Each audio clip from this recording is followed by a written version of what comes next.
Hello बच्चों, हम 12th class की इकोनॉमिक्स का 5th चैप्टर कर रहे थे। उसमें हमने लास्ट वीडियो में किया था प्राइस इलास्टिसिटी की माप का, यानी कि मांग की कीमत लोच को मापने की विधियां, उनके मेथड्स। फर्स्ट मेथड था हमारा कौन सा मेथड? 3 मेथड्स होते हैं इसके प्राइस इलास्टिसिटी को मेजर करने के। टोटल एक्सपेंडिचर मेथड यानी कि कुल व्यय विधि करी थी सबसे पहले हमने। उसके बाद हमने की प्रोपोर्शनेट और परसेंटेज मेथड यानी कि प्रतिशत या अनुपातिक विधि।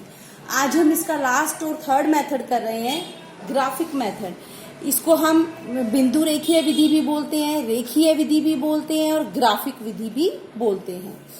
तो इसमें क्या होता है कि हम इसमें ग्राफ की सहायता से, हम इसमें रेखा की सहायता से, डिमांड वक्र की हेल्प से, डिमांड कर्व की हेल्प से हम इलास्टिसिटी को मापते हैं, मांग की लोच को मापते हैं। जैसे कि ये देखिए, ये है हमारा ए बी है हमारा डिमांड कर्व। तो डिमांड कर्व पे किसी पॉइंट, कोई पॉइंट पी है, हमने इस पे उसकी इलास्टिसिटी का पता लगाना है। तो इलास्टिसिटी का पता कैसे चलता है? अगर हमें इस पॉइंट पे इलास्टिसिटी, इस पॉइंट पे मांग की लोच मापनी है, तो बिंदु से नीचे का भाग यानी कि lower segment divided by upper segment. Lower segment यानी कि बिंदु से नीचे का सेगमेंट कौन सा है? PB divided by upper segment, बिंदु से ऊपर का भाग पीए, पीबी बटा में पीए। जैसे कि अब मान लो ये दोनों बराबर हैं, नीचे भी 2 है ऊपर भी 2 है, तो 2 divided by 2 is equal to 1। मांग की लोच कितनी आ गई? इकाई लोच। ठीक है, तो इसी तरीके से अब जैसे ये डिमांड कर्व है, इस डिमांड कर्व में ए और बी, ए ई डिमांड कर्व है, इस पे अलग अलग पॉइंट्स हैं। जैसे कि सी है, सी इस डिमांड वक्र के बिल्कुल बीचों बीच है, यानी कि मिड पॉइंट है।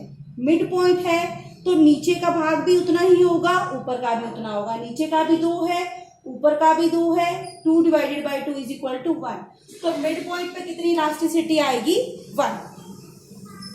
जैसे ही हम इससे नीचे आते जाएंगे, मिड पॉइंट से नीचे की तरफ आएंगे, सी से ई की तरफ आएंगे, तो क्या होगा? नीचे का भाग छोटा होता जाएगा और ऊपर का भाग बड़ा होता जाएगा, यानी कि ये चीज छोटी होती जाएगी और ये चीज बड़ी होती जाएगी। तो अगर हम किसी छोटी चीज को बड़ी चीज से डिवाइड करते हैं तो आंसर पॉइंट्स में आने लगता है ना। मान लो अगर हम 2 को 5 से डिवाइड करें तो आंसर पॉइंट्स में आने लगेगा ना, 1 से कम आएगा। तो जैसे जैसे हम इससे नीचे की तरफ आएंगे इलास्टिसिटी कम होती जाएगी, जैसे जैसे हम इससे ऊपर की तरफ जाएंगे तो इलास्टिसिटी क्या होगी? बढ़ती जाएगी, मांग की लोच बढ़ती जाएगी। जो नीचे ई पॉइंट है वहां पे हमारी इलास्टिसिटी होगी 0। 0 क्यों होगी? हम क्या फॉर्मूला है? इस पॉइंट से नीचे का पार्ट बटा में ऊपर का भाग। तो अगर हम इस पॉइंट पे नाप रहे हैं तो नीचे का भाग तो है नहीं, नीचे का भाग 0, ऊपर का भाग ये कितना हो गया? 2 और 2 4। तो 0 को किसी से भी भाग करेंगे 0 ही रहेगा ना। तो जो नीचे का पॉइंट है वहां पे इलास्टिसिटी क्या होगी? 0। और जो सबसे ऊपर का भाग है वहां पे होगी इलास्टिसिटी इन्फिनिटी। इन्फिनिटी मतलब अनंत। अनंत क्यों होगी? हमारा फॉर्मूला क्या है? पॉइंट से नीचे का भाग बटा में ऊपर का भाग। नीचे का भाग कितना है? मान लो ये नीचे का भाग 4 है, 4 डिवाइडेड बाय ऊपर का भाग। इस पॉइंट से ऊपर तो कुछ भी नहीं है, अपर सेगमेंट नहीं है, इसमें अपर सेगमेंट नहीं है तो क्या हो गया? 0। 4 डिवाइडेड बाय 0। किसी भी चीज को 0 से भाग करेंगे तो वो क्या हो जाती है? इन्फिनिटी हो जाती है, अनंत हो जाती है। तो अगर हम डिमांड वक्र पे किसी पॉइंट पे इलास्टिसिटी मापते हैं तो उसका फॉर्मूला क्या है? Lower segment divided by upper segment, यानी कि बिंदु से नीचे का भाग बटा में बिंदु के ऊपर का भाग।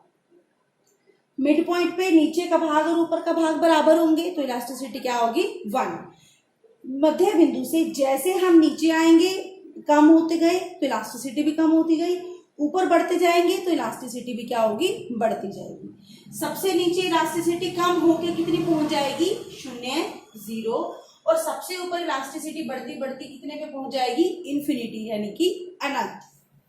अब है कि अगर हमारा डिमांड कर्व एक स्ट्रेट लाइन नहीं है, सरल रेखा नहीं है, तो डिमांड कर्व हमारा डी इस तरीके का भी हो सकता है। अगर हमारा डिमांड कर्व इस टाइप का है और हमें पी पॉइंट पे इलास्टिसिटी पता करनी है तो हम क्या करेंगे? इस पी पॉइंट से टच करती हुई एक लाइन बनाएंगे, ए बी लाइन बना दी हमने इसे टच करती हुई, ये फिर से ऐसा बन गया, ये बी पॉइंट हो गया, ये ए बी हो गया। तो फिर से कैसे फॉर्मूला होगा, P B divided by P A. उसी तरीके से पॉइंट के नीचे का भाग बटा में पॉइंट के ऊपर का भाग, यानी कि lower segment divided by upper segment. तो ये थी इसकी बिंदु विधि या फिर ग्राफिक मेथड या फिर रेखीय मेथड। एक रेखा के द्वारा जब हमारा मांग वक्र, हमारा डिमांड कर्व एक सरल रेखा है, एक स्ट्रेट लाइन है, तो उस केस में हम अपनी जो इलास्टिसिटी है वो कैसे मापते हैं। हमेशा इस डिमांड कर्व के मिड पॉइंट पे इलास्टिसिटी होती है 1, मध्य पॉइंट पे इलास्टिसिटी 1 होती है, इकाई होती है। मध्य पॉइंट से नीचे आएंगे तो इलास्टिसिटी कम होती जाती है और ऊपर जाएंगे तो इलास्टिसिटी बढ़ती जाती है। Thank you.